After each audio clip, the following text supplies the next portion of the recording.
Siamo appena atterrati a Singapore dopo un volo di 7 ore e mezza circa. Siamo distrutti, quindi non vediamo l'ora di arrivare in hotel per rimetterci a dormire. Io non ho dormito niente. E le prime impressioni è che è molto molto verde. Non la immaginavo così verde con così tanta vegetazione, quindi è molto positivo. Ci siamo appena svegliati da un piccolo pisolino e siamo usciti a mangiare. E guardate qua che cosa ha preso lui, la rana. Io non oso neanche provarla, no, che schifo. E adesso siamo venuti in un piccolo supermercato per vedere un po' che cosa c'è di tipico, quali sono un po' i prezzi e capire quanto è costosa Singapore per i nostri standard. E ovviamente ci sono un sacco di noodles. Ci sono anche alcune marche europee come la Twinings, quindi la marca di tè inglese, che però costa molto di più che da noi. E tante marche di dolci come la Nutella o la Loacker, quindi marche assolutamente normali per noi, però appunto più costose rispetto ai nostri prezzi. Anche marche tedesche, un po' di tutto insomma.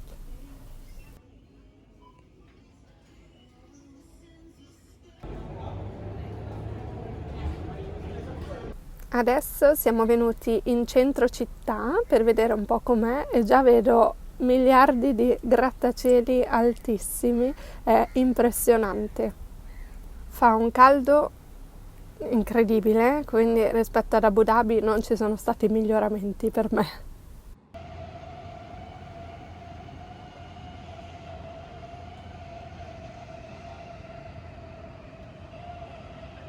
Abbiamo trovato uno stand di durian, quindi dobbiamo provarlo.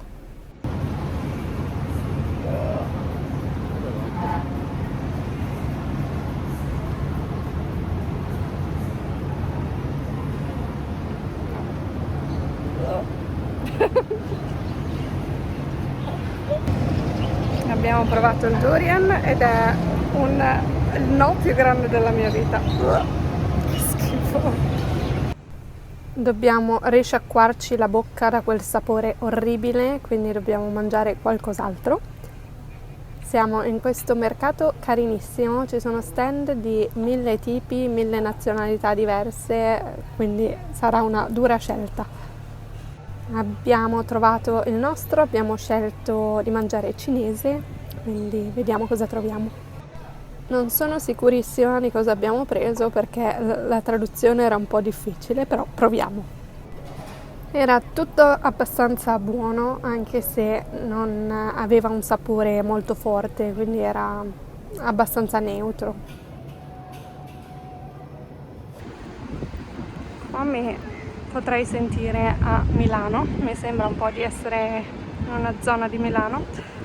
Ma la differenza è che è abbastanza silenzioso, considerando che siamo in una zona molto centrale e questo parco sarebbe pieno di gente, cioè se fossimo in Italia la gente sarebbe sdraiata qua durante la pausa pranzo a mangiare o bere, invece qui non c'è nessuno, non so perché, magari è vietato usare il parco per qualche motivo.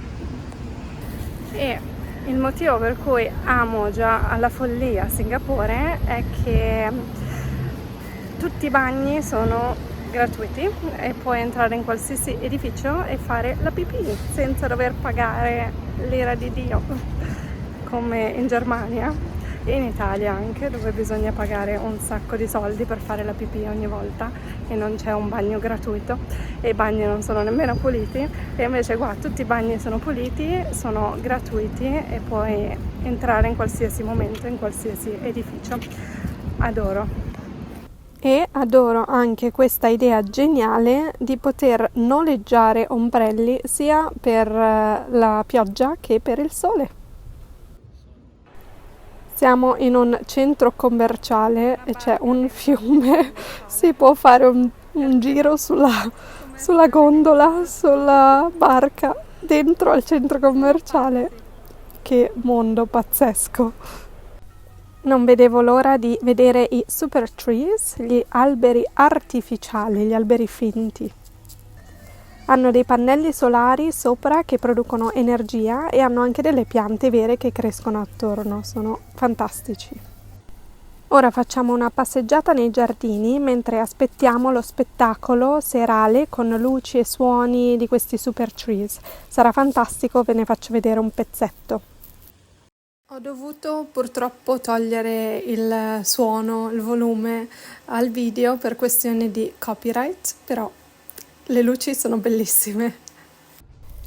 Oggi piove, non è la migliore delle giornate, anche se fa comunque caldo, però andiamo a fare qualcosa al chiuso, così speriamo che smetta di piovere. Vi ho portati al Floral Fantasy, che è praticamente un giardino con piante rampicanti, cascate, fiori, un po' di tutto e di più, insomma. È molto interessante, vedete, ci sono tantissime piante di diversi tipi e hanno anche creato queste illusioni di cascate con l'acqua. Veramente interessante, veramente bello. Avevamo bisogno di un altro motivo per amare Singapore? Eccolo qua. Puoi ricaricare, riempire la bottiglia d'acqua gratuitamente con acqua potabile. Non ha ancora smesso di piovere, però nessun problema, ne approfittiamo per andare a fare una degustazione di tè. Ecco qua, questi sono alcuni dei tè che abbiamo provato e abbiamo preso anche qualcosa da mangiare, ovviamente, perché intanto ci è venuta fame. Siamo nel quartiere di Chinatown, quindi è tutto cinese qui, e non ho resistito, sono dovuta entrare in questo caffè a 2 dimensioni, era troppo particolare, dovevo assolutamente vederlo. Dopo il quartiere di Chinatown siamo venuti nel quartiere di Little India. È molto interessante perché qui hanno appunto questi quartieri con tutte cose tipiche di quella nazionalità, quindi ristoranti, negozi e anche magari templi per la religione. Ed è molto interessante perché un quartiere finisce e inizia quello successivo, quindi cambia tutto completamente. E questa è la tappa finale del nostro tour di questi 2 giorni, perché siamo all'aeroporto di Changi, dove prenderemo il volo per la prossima destinazione che, se siete curiosi di vedere, potete scoprire molto presto.